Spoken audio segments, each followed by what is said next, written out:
उत्तराखंड येथे झालेल्या जलप्रलयानंतर या परिसरामध्ये जळगाव जिल्ह्यातील धरणगाव तालुक्यातील मंत्री गुलाबराव पाटील यांच्या पाळधी गावातील 13 तरुण अडकून पडले होते। हे तरुण आज सुखरूपरित्या त्यांच्या पाळधी गावामध्ये परतल्याच्या नंतर संपूर्ण गाव या ठिकाणी भावनावश झाल्याचं पाहायला मिळालं होतं। परतलेल्या तरुणाच्या स्वागतासाठी या ठिकाणी सडा रांगोळ्या त्याचबरोबर भव्य मिरवणूक काढण्यात आली।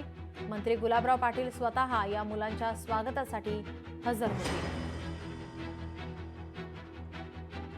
उत्तराखंडहून परत आलेले तरुण आणि त्यांचे कुटुंबीय यांच्या सोबत मंत्री गुलाबराव पाटील यांनी संवाद साधला।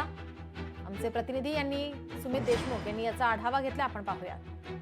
उत्तराखंडमध्ये ढगफुटी झाल्यानंतर पूर्ण देशामध्ये हाहाकार माजला होता। त्यातले जळगाव जिल्ह्यातील 13 जे पर्यटक होते, भाविक होते, ते पाळधी गावातील होते आणि त्यांच्यासोबत धरणगाव तालुक्यातील 2 वाहन चालक होते। असे जवळपास 15 पर्यटक या ठिकाणी अडकलेले होते आणि ती मुलं आपल्या सोबत जुळलेले आहेत। आपण थेट त्यांच्याशी संवाद साधूया।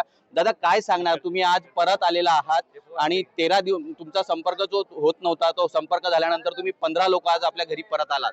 खूप आनंद वाटतोय सर। गंगोत्री मातेची कृपा आमच्यावर झालेली आहे आणि वेदमाता गायत्रीची कृपा झालेली आहे। तसेच भाऊंचं सहकार्य आम्हाला खूप लागलेलं आहे। भाऊ नसते तर आम्हाला इथं यायला भेटलं नसतं, म्हणजे 1-1.5 महिना आम्ही लेट आलो असतो।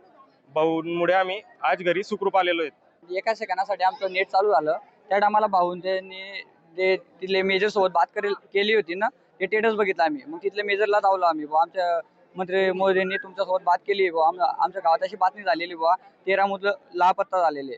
तर मग आम्ही ते आम्हाला म्हणे कॉल करून घ्या म्हणून तुम्ही। आम्ही कॉल करायला दादाला दादाने कॉल केला। मग तो आमच्या घरात आम्हाला माहित पडलं आपल्या गावात वातावरण खूप वेगळं झालेलं आहे। तिथली खूप बिकट परिस्थिती होती। तिथे म्हणजे ना नेटवर्क होतं, ना लाईट होती, काहीच नव्हतं। आणि वरून त्या लोकांना आमची लँग्वेज पण नाही समजत होती, आम्ही काय बोलतोय। 2-3 महिने तरी निघणार नाही असं वाटत होतं आम्हाला। आम्हाला असं वाटत होतं आमच्या मुलं घरी येणार नाही असं वाटत होतं आम्हाला, पण भावनी कृपा आमले घरी आले आमचे मुले। कुटुंबामध्ये आणि प्रत्येक घरामध्ये या गोष्टीचं टेन्शन होतं की गावाची मुलं गेलेली आहेत आणि ज्यावेळेस एका मुलाचा संपर्क झाला त्यावेळेस आम्हाला एक फिक्स झालं की आमची मुलं सेफ आहे। पण सेफ असल्यानंतर त्यांना वापस आणणं फार गरजेचं होतं। आमच्या गावाची मुलं वापस आली, याच्यासारखा आनंदाचा दिवस कुठलाच नाहीये। योगायोगाने काल रक्षाबंधन साजरी होते, आज पण साजरी होते आहे। ही रक्षाबंधनाची भेट आहे। 6 मुलं तर एकुलते एक होते आणि आमच्या घरातली सगळी मुलं होती। या ठिकाणाहून परत आलेली आहेत, ही जणू काही गावाची नाही तर माझीच मुलं परत आली आहेत, अशी प्रतिक्रिया पालकमंत्री गुलाबराव पाटील यांनी या ठिकाणी व्यक्त केलेली आहे। सुमित देशमुख, लोकशाही मराठी, जळगाव। लोकशाही मराठी, ऐका, पहा, जागरूक रहा।